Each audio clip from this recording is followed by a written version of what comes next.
আসসালামু আলাইকুম। বিপিএল হবে আদৌ কি হবে নাকি হবে না? এটা একটা বড় প্রশ্ন, কিন্তু পুরো কথা আগে শোনেন। মানে বিপিএল এর অস্থিরতা বিশাল অস্থিরতা হয়ে দাঁড়াইছে। অর্থাৎ যে বিপিএল অকশন ছিল সেটা কিন্তু অলরেডি পিছায় নিছে 23 তারিখে, যেটা কিন্তু হওয়ার কথা ছিল তারও আগে 17 তারিখ, সেটাতে চেঞ্জ করে কিন্তু আবারও চেঞ্জ, যেটাতে 23 তারিখ।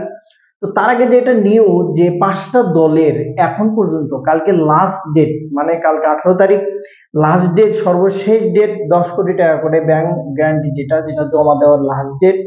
এবং যদি যারা জমা দিতে পারবে না, বিসিবি থেকে যেটা বলা যে যারা জমা দিতে পারবে না তারা বিপিএল অংশগ্রহণ করতে পারবে না। অলরেডি কিন্তু 5টা টিম, সে 5 টিমেই কিন্তু প্লেয়ার কেনা শেষ, বিদেশি ফরেনার সবকিছু কেনা কিন্তু শেষ।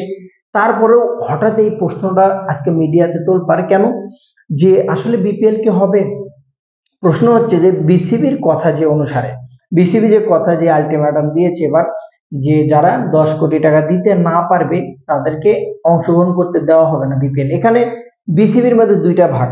অলরেডি কিন্তু তারা কিন্তু সবাই মিলে, অর্থাৎ ফ্র্যাঞ্চাইজি যারা ছিল সবাই মিলে মিটিং করে কিন্তু দুইটা ডেট অলরেডি চেঞ্জ করছে, সময় যে কিন্তু চেঞ্জ করছে, যে এর ভিতরে আমাদের টাকা যা আছে সবগুলো টাকা আমরা দিব। পরবর্তীতে কিন্তু লাস্ট 23 তারিখে কিন্তু অপশনটা নেওয়া হয়েছিল।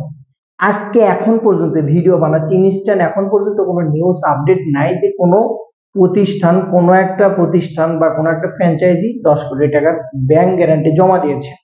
সেটা রংপুর বলেন আপনি, রাজশাহী বলেন আপনি, যতগুলো যে যে 5টা ফ্র্যাঞ্চাইজি আছে, চিটাগং থেকে শুরু করে সবকিছুই একটা ব্যাংক গ্যারান্টি এখন পর্যন্ত 10 কোটি টাকা জমা পড়েনি। তাহলে বিপিএল কি আসলে হচ্ছে না? এখন প্রশ্ন হচ্ছে বিসিবির মধ্যে দুইটা ভাগ হয়েছে এখন। একটা দল বলছে যে আপাতত বিপিএলটা পরিচালনা করা হোক, চালু করা হোক, আস্তে আস্তে তারা টাকা দিয়ে দিবে এমন ইস্যু করে, বা তাদের কাছ থেকে এরকম জামানত নেই আমরা, বা গ্যারান্টি ইস্যু নেই, যে এটা হলে ভালো হবে যে আস্তে আস্তে বিপিএলটা তাহলে হোক, যেহেতু ডেট টেট সবকিছু হয়েছে। অলরেডি ফরেনার প্লেয়াররাও কিন্তু অলরেডি নিবন্ধন করা শুরু করছে। সো বিপিএলটা হোক, চলতে চলতে তাদের কাছ থেকে টাকা নেব। এটা বিসিবির এক দলের, এটা একটা বক্তব্য। আরেকটা দলের বক্তব্য, বিসিবির ভাগে দুই দুই ভাগে বিভক্ত। আরেকটা দল বলতেছে যে না, যদি সেই কাজটাই করি আমরা, যে বিপিএল চলাকালীন অবস্থায় আমরা টাকা নিব, তাহলে তো জেলাও সেই কদুই কিন্তু হলো, আগে যেরকম হতো সেম এরকমই হলো। মাঝপথে যে কেউ টাকা দেবে না, কেউ টাকা দিচ্ছে, কেউ টিম চালাতে পারছে না, কেউ গুলিস্তানের প্যাট লাগে প্লেয়ারদের খেলতে নামাচ্ছে। এই যে হন মারামারি চলছে বর্তমানে বিসিবিতে, এখন পর্যন্ত 2 দিন পর বিপিএল হবে।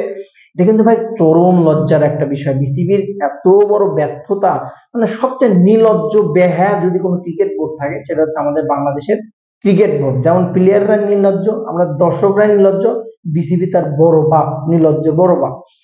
এনপিএল চিন্তা করেন, আজকে থেকে এনপিএল শুরু হলো, নেপাল প্রিমিয়ার লিগ, কত সুন্দরভাবে, যদিও দর্শক কম দেখলাম আজকে, যতটুকু প্রোডাকশন হাউস ক্লিয়ার আছে, ভালো আছে, পিপিএল এর চাইতে ভালো ভাই, এটা আমার বলতে হচ্ছে। যে যে এনপিএল 2 বছর হলে পরিচালনা করছে, 2 বছর হলে আসছে মাঠে, তারা বিসিবি অর্থাৎ বিপিএল এর চাইতে ভালো প্রোডাকশন হাউস দিচ্ছে, প্লেয়ার কেনা, জিপি নিসাবের মতো প্লেয়ার খেলছে, জেসন রয়কে ফুল সিজন নিয়েছে, তারা খেলছে বর্তমানে।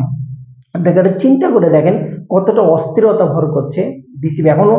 যে বিপিএল যে যে কোনো সময় তো নাও করতে পারে, যে না ভাই 10 কোটি টাকা করে জমা দেয় নাই, বিপিএল এই বছর হবে না, হতেই পারে, স্বাভাবিক বিষয়।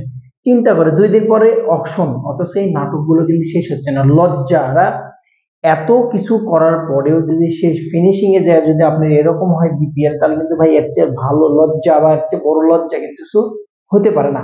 এখন পর্যন্ত যদি ব্যাংক গ্যারান্টি গুলো জমা দেয় ঠিকঠাক ভাবে, 18 তারিখ কালকে লাস্ট ডেট আছে, যদিও সময় আছে হাতে, বাট এখন পর্যন্ত কোনো রেসপন্স নাই, যোগাযোগ পর্যন্ত নাই। তাহলে আপনি কিভাবে আশা করবেন যে ব্যাংক গ্যারান্টি 10 কোটি টাকা ব্যাংক গ্যারান্টি জমা দেবে? কিভাবে আপনি আশা করতে পারেন?